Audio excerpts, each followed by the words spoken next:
This is Cheesy Dan with Cheesy Dan Reviews. This is the perfect place for the picky eater to pick their preferred piece of pizza. I'm back at Walmart again to find our next pizza to review. Now I call it Walmart, maybe where you're from you call it Wally World or Walmarts or the place you avoid at all costs. But either way, we're going to find the next pizza to review and take it home. Welcome back to Cheesy Dan Reviews. I'm Cheesy Dan, and today, you know what time it is. It's cheesy time. What's on the menu, you might ask? Well, DiGiorno's Stuffed Crust 5-cheese pizza. It says that it contains up to 2.5 feet of cheese. I was actually recommended this by one of my viewers, and I thought I'd go ahead and give it a try. It says that it needs to be baked at 400 degrees for 18 minutes. I've already preheated the oven to 400 degrees, so it's ready to go. So the next step would be to take it out, and let's see what it looks like. So, obviously, you can see it's got those 5 cheeses there. You've got a nice crust. And of course, inside here, I assume is the cheese that they've spoke of, and I'm looking forward to trying that. But what we're going to do is we're going to put it on a pizza stone. We're going to put it in the oven for 18 minutes. Now, I know that one of the viewers mentioned that you don't have to use a pizza stone or a pan, that you can put it directly on the rack, and it does give that in the instructions. However, I like the way a pizza stone finishes out the crust, and also it makes a little bit less of a mess. So, let's go ahead and we're going to open it up, and then we're going to throw it on the pizza stone. Yes, I'm struggling to open this. I'm fairly certain it's got one of those new theft deterrent plastics. See what we got here. You can see it coming out just a little bit. Looks pretty good. So let's put it up on the pizza stone.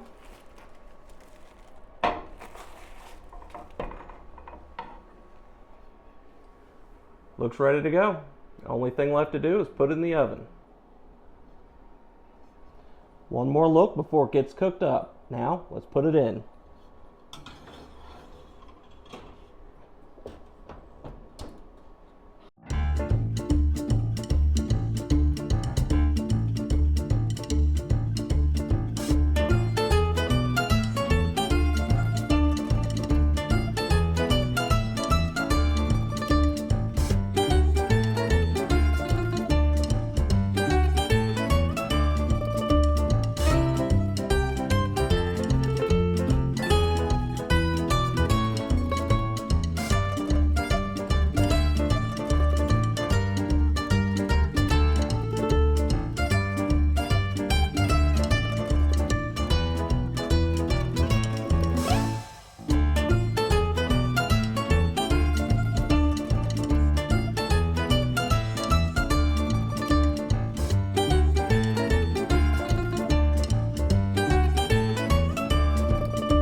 But first impression, looks pretty good. You can definitely see the crust got a little bit of browning on it, and you can see the extra thickness on the crust. I assume that's because of the cheese that's in there. And overall, it's time just let it cool off, and let's see how it tastes. Well, now that it's had a chance to cool off, let's cut into it and see how it looks.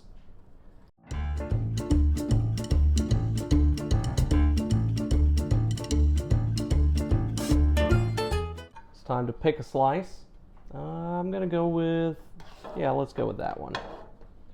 Oh, you can see a little bit of that extra cheese hanging off for sure. Nice little cheese stretch. Now I don't know how well you can really see it since I cut it and it pinched it down a little bit, but you can see a little bit of the cheese stuffing in there. But let's take it in there, let's sit down, and let's give it a taste. Here we are, ready to take the taste test.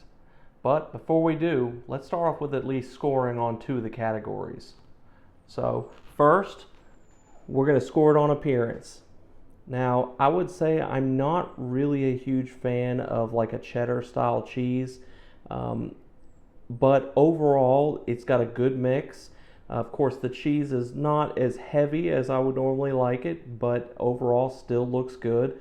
The crust does look nice and soft. It's got a good smell to it. So I would say as far as appearance goes, I'm probably going to have to give it a 6.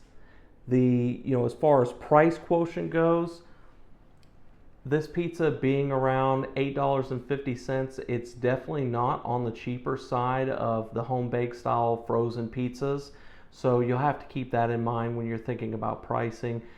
Not the cheapest, but not the most expensive. You can get a fast food style pizza for this money, so that's something to take into account as well. So I would have to say my initial thoughts on price, I would probably put this somewhere around a 6 as well at price. There are definitely cheaper options, especially in something you're going to bake at the house, but again, still nothing that would dissuade you from wanting to get it, because it should in theory feed about 2 or 3 people. So for the money, still not too bad. But now it's time for the taste. So let's go ahead and let's do that. So you get a chance to look at the bottom. It's got a good look. It's not overcooked. Let's take a bite.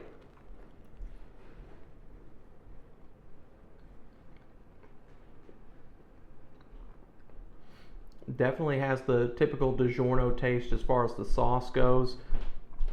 Still good. The crust I actually like better than their normal rising crust. Normally those are a little too bready. This one's not that bad. Well, let's try the stuffed crust here.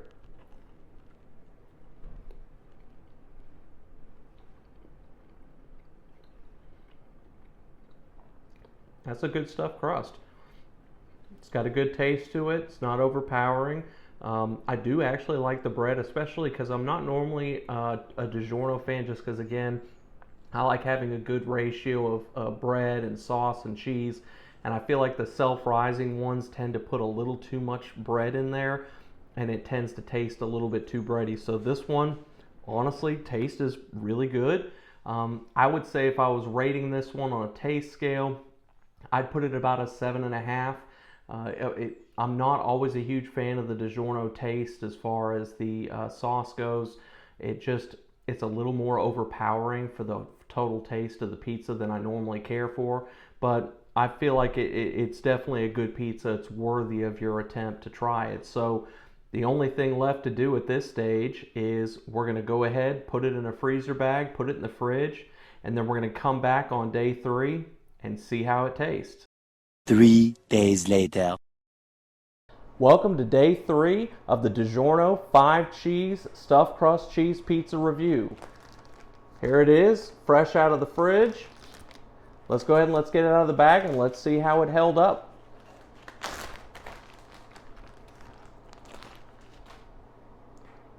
You can see it's definitely got that kind of glossy cheese look. The crust looks about the same. Some of the times pizzas don't always smell the best on day 3. Not looking like it's holding up too well right now, but let's heat it up and let's see how it holds up. As always, plate it up, put it on a paper towel so that it tries to absorb some of the moisture from the bottom of the bread, and let's heat it up.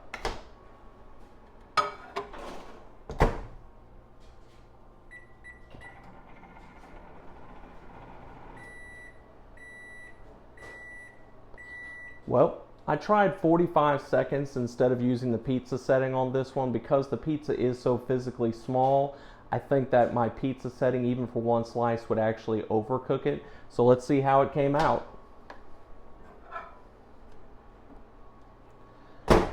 Yeah, you can even see at 45 seconds, it might have been a little bit long. The cheese did get really, really loose. I guess we're just going to have to let it cool off and see how it tastes.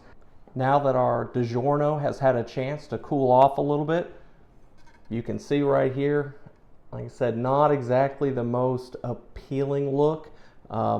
If you take a closer look at it, you can kind of see what I mean. It's just kind of got a glistening look to it. The cheese is definitely separated a bit as far as the different cheese blends. But we're here on day 3 and we're going to taste it and see. Of Of course, since the cheese came off a little, I'm going to have to make a little bit of an ugly piece here because it got attached to the to the paper, as you can see. But let's give it a shot.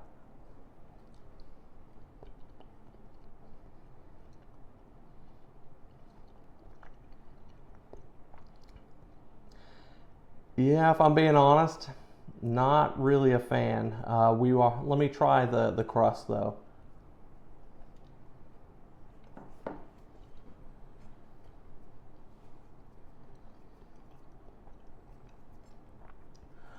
The crust is okay.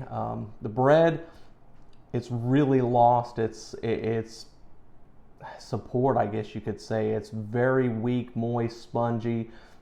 The sauce is definitely not aged well, and the cheese hasn't aged well either.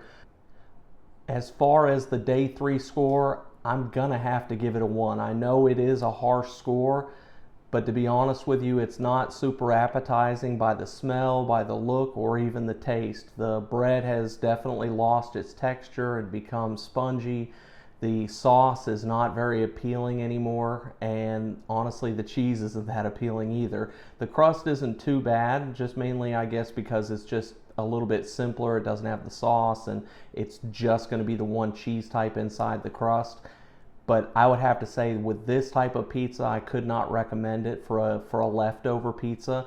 I would have to simply say you eat it on the first day when it's hot and it's good, and then after that, whatever leftovers you have, that's what's left over. So right now we have a score for initial appearance of 6, initial taste of 7.5, cost of 6, and a day 3 taste of 1. So that is going to give us a cheesy score of 5.1. Now I know for some people you may really enjoy this pizza and it doesn't feel fair to grade it on a day 3, but I'm being fair with my grading with all the other pizzas and expecting them to meet that same standard as well. So as a result, I don't know I could give this pizza a passing grade, but you tell me. Go down in the comments, give me your experiences. Is it a pizza you like, a pizza you don't like? Tell me what you think about it. Also, let me know about other pizzas that you think might be good for me to try. You know, I have a list of what I'd like to try, but I'm willing, and just like this one, to try recommendations from the viewers. But hit that subscribe button, hit the notifications bell, hit the like, share it with your friends. Hopefully you enjoy this and you'll come back for the next installment of Cheesy Dan Reviews. But until we eat again, stay cheesy.